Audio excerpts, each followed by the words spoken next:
I was reborn on the very day Tilda Wright, and I had to choose husbands. Across the dinner table sat two men, both about the same age. One was Mike Pearson, the older brother who was cold and distant. The other was Phil Pearson, the younger brother, but born out of wedlock. He seemed gentle and easygoing. This time, I'm gonna make sure I grab the best husband first. A girl's voice echoed in my head. It was Tilda's voice. I glanced at her, but she hadn't actually spoken. Her eyes were locked on Phil. I'm definitely gonna steal you away. Her voice rang in my head again. That was when it hit me. I hadn't just been reborn. I could hear people's thoughts too. And judging by what she said, Tilda had also been reborn. Otherwise, there was no way she'd be thinking like that. Sure enough, a second later, she walked straight over to Phil and sat beside him, all shy smiles. "Hi, I'm Tilda. I really like you," she said sweetly. My father spoke up beside me. "Sky, since Tilda has chosen Phil, you'll marry Mike." The moment he said that, pride flashed in Tilda's eyes. Inside, she thought, "This time, you can take the beating for me." In my past life, Tilda had married Mike. He was a strong businessman and was always buried in work. I also heard he was cold when it came to matters in bed. Tilda had tried many times to seduce him, but every time she ended up bruised and thrown out of his room. Eventually,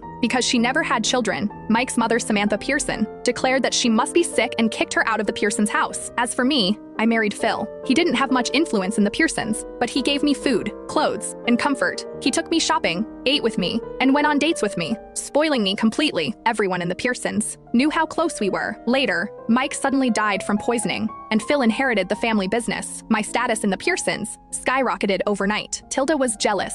One day, while I was out shopping, she rammed her car into mine, dragging me with her into death. "Sure, Dad. I like Mike a lot anyway," I said with a smile. Walking over to sit beside Mike, I had to admit, his presence was overwhelming. The moment I sat down, it felt as if a wave of icy air had surrounded me, choking off my words. No wonder Tilda had been beaten so badly in her last life. I tried to hear his thoughts, but there was nothing. He didn't think a single word. But when Phil smiled at Tilda, I caught his thoughts. Such a pretty little thing. A chill ran through my entire body. Without thinking, I grabbed Mike's hand. Even though he had a cold personality, his hand was surprisingly warm. He glanced down at me. Because of my sudden move, I quickly let go, and he stayed quiet. This man looked terrifying, but honestly, I'd rather stick with him than fall into Phil's poisonous trap. This time, I was determined to change my fate. I was going to make money, stand on my own, and never rely on anyone. Tilda and I had our weddings on the same day. It had been that way in our last life, too. Back then, Mike hadn't shown up for the ceremony, but Phil came early. Everyone had said he was the more thoughtful husband, and this time,